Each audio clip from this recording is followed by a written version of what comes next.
A sea of anxious faces filled the courtroom as the drama played out, with reporters standing at the back, pencils poised, all waiting to record what had become one of the most stunning betrayals in reality TV history. At the plaintiff's table, Janelle Brown sat, her hands neatly folded, her face unreadable, though seething beneath the surface. This was the moment when years of hurt, anger, and lying would come to an end. At her side, Meri Brown sat rigid, her mouth sealed tightly. It was more than a battle for justice. It was about simply being heard at last. Opposite her, across the defense table, Robyn and Kody Brown sat. Kody had shed his characteristic arrogance. His fingers were tapping nervously on the desktop, and he looked visibly apprehensive.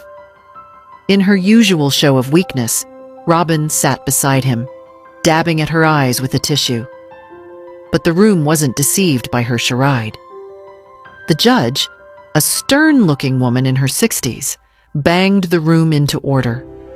The murmurs stopped at once. She peered over the edge of her spectacles and sorted through a pile of papers. "You may continue your testimony, Mrs. Brown." Janelle took a deep breath before standing up. "Hey everyone, welcome back to my channel. Don't forget to like this video.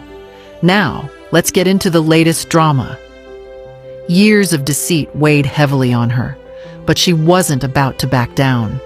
Her voice was steady and resolute as she looked directly at the judge. "Kody and Robyn lied to all of us into thinking they had all of our best interests. They handled money and destroyed family trust for years. Today, however, we will provide evidence proving that they lied to both this court and all of us." A quiet hum rippled across the room.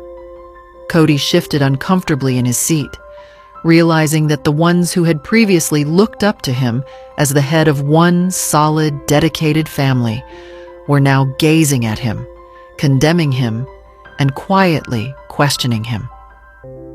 Janelle's tone grew more confident as she faced him squarely.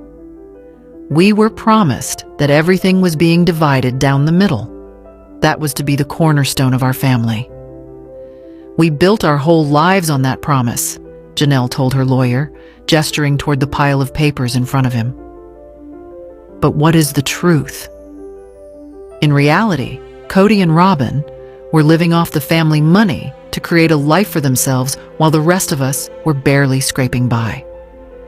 With her hands firmly clasped in her lap, Meri moved closer to Janelle. Janelle went on, her tone stern. "We trusted Kody. We trusted you. But you've been transferring family money into a personal account the entire time. You said sacrifices needed to be made, that what we were doing wasn't going to cut it. But the reality, you were using that money to purchase a home for Robyn. You were funding a lifestyle that none of us ever experienced." Robyn's fingers gripped her tissue harder, and she breathed slowly and deeply. Kody's jaw clenched, and he sat up more rigidly. "That's not true," he snapped hastily, his voice strained and defensive. Janelle's lawyer, a sharp-eyed woman in a navy suit, stood up and put a folder down on the judge's desk. "These are the financial records, Your Honor," she said. "Concrete evidence that money was transferred into an account under the control of only Kody and Robyn Brown."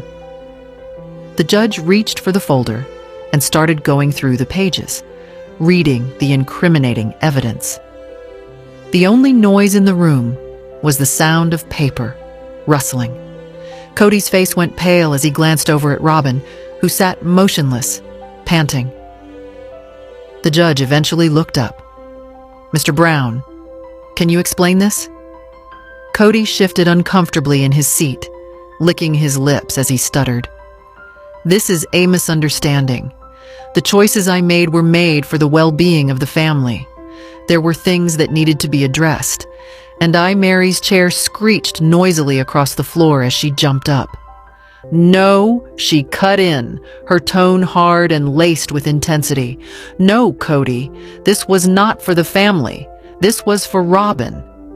And you, while the rest of us were left in the lurch," Meri went on, her tone calm, but laced with rages, "the money you stole from all of us to establish a life with her."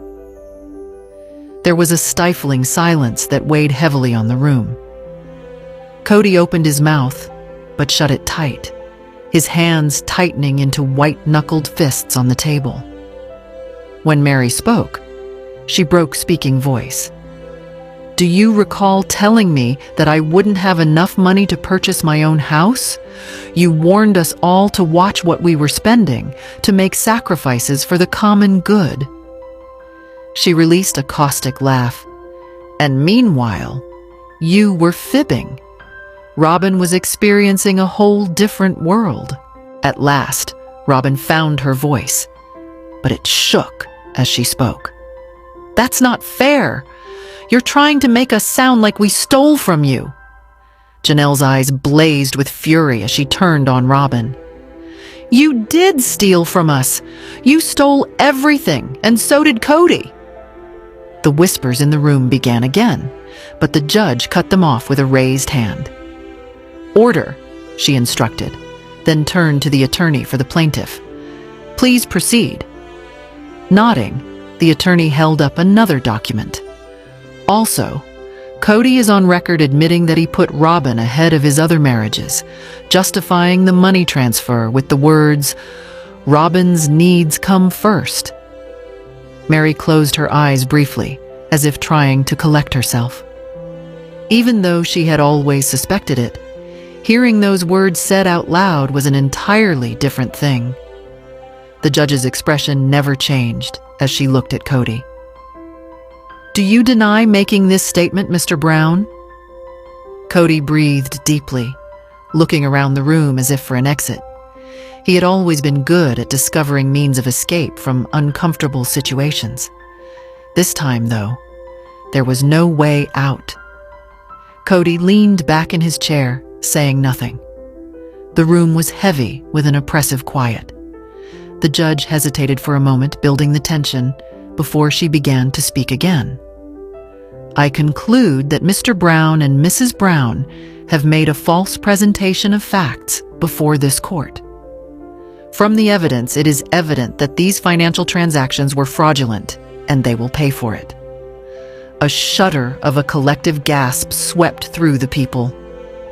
Kody allowed his arms to drop, his head dropping with them. Robyn's mouth was open, but she didn't say a word. There was nothing to be said. Janelle breathed slowly, a feeling of subdued victory washing over her. Over at the plaintiff's table, Meri looked up at her, their gazes meeting in an unsaid conversation. At last, they had prevailed. The truth was revealed, but that was not all. The reality TV star from Sister Wives, who was previously infamous for being part of a polygamous household, Robyn Brown had surprisingly adopted a more conventional, one-man life with Kody Brown. She had morphed into the exact image of traditional marriage. The days of multiple relationships were long gone. Now she was the embodiment of trad wife, with her vintage-style purple flower print dress and enjoying her position as a stay-at-home mother in a grand $2.1 million residence. She and Kody both sported matching David Yurman rings, and her house was full of dolls and kids. Robyn, who had once staunchly defended plural marriage, was now deeply invested in a traditional marriage with Kody. But even through her problems, it appears she wasn't willing to let go. "Sometimes things go wrong in paradise," she protested on TV, admitting their problems. In spite of her issues with Kody, she seemed determined to make it work in the long run, although she admitted that he would sometimes fight about pointless things. Robyn was now personifying that antiquated idea of the woman who remains faithful, even if it was to take on the suffocating values of a lost age. despite having left behind her former passive-aggressive methods, such as informing Kody that she would be disrespected if he married another wife. There was something preeminently the 1950s about her way of life, which some, me included, find oppressive. In the face of great social hardship such as racism and endemic homophobia, most people were crying out for change. There was conformity demanded by society, so there was a huge shift in ideals and attitudes. Flower power was adopted by hippies, who discarded the leave it to beaver mentality of the day. In spite of these changes, there were women who chose to live out the 1950s, achieving their fantasy of being housewives of that time. They replaced their appliances, prepared vintage dinner party fare such as oysters Rockefeller and ham jello salad, and maybe even mixed Manhattan cocktails for their husbands, who may look like Don Draper. Mad Men premiered in 1960, when society was on the verge of being transformed. Now, although Kody Brown of Sister Wives is not exactly like Don Draper, the lead character on Mad Men, there are some key similarities, particularly when it comes to cheating. But Kody is extremely committed. As the patriarch of Sister Wives, he may occasionally display behavior similar to Draper, but for the most part, Robyn is comfortable with him taking the lead.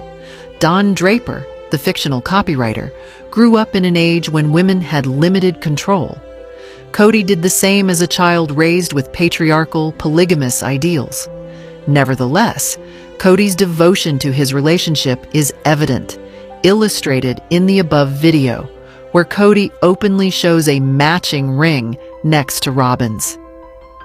This linking of the Mad Men character with the reality personality is obvious. It can account for why Kody and ultra-feminine Robyn are so compatible, even though she dabbled briefly in jewelry making. She appears content in her wife role, eschewing the pressures of a standard 9-to-5. Accounts show that when Robyn wed, she owed over $33,000 on credit cards, some of which were for purchases at Victoria's Secret, a firm that fought for decades to expand its definition of beauty, until it was almost too late. Robyn's life may have looked like one of luxury on the surface, but her financial past is more complicated. While the trad wife lifestyle may have its charm, it definitely has its downsides. Robyn has to work double time to get along with a man who is frequently irritable and resentful. In her opinion, he is actually working against their relationship. To me, and I think most people would say the same, tradwife only works when the man is a decent partner, not a terrible one. A tradwife might become too reliant on a cruel partner if he begins well, but becomes a villain later, like Kody has. Robyn Brown, however, has to confess that she earns her own income from her appearances on Sister Wives. She's not money dependent on Kody. However, they do fight about how they spend money. Kody likes to save, while Robyn likes to spend more freely to make her life better. Janelle has claimed that during their spiritual union, Kody controlled the finances, and that, perhaps even now, Robyn needs his approval to make purchases she desires. If this is still the case, Robyn might sometimes feel too reliant on Kody. She may wish to have more say in their financial decisions, as shown when she expressed her opinions on monogamy. It appears Robyn might not be getting the same amount of satisfaction out of being a trad wife as one might assume. She has children, high-end jewelry, a fancy house, and the white picket fence with which one traditionally dreams. But there is something still lacking. Based on Without a Crystal Ball on Instagram, it would lead one to ask why she spent $70,000 on dolls from Etsy.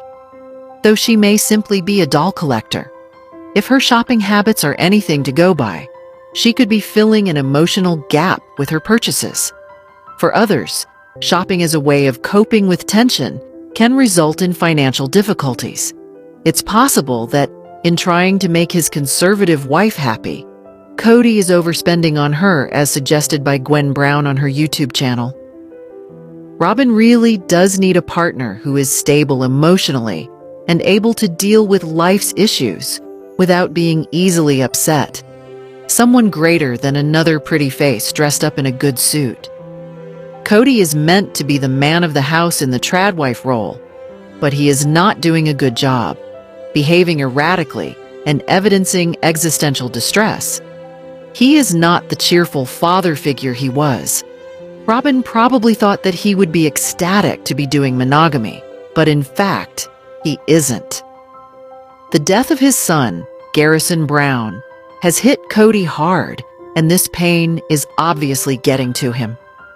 That level of emotional trauma can change a person's perspective on life and radically change their behavior. Although the tradwife lifestyle has its advantages, Robyn may be tired of its disadvantages. Relying entirely on a man can be risky. If it doesn't work out, what does a woman have left?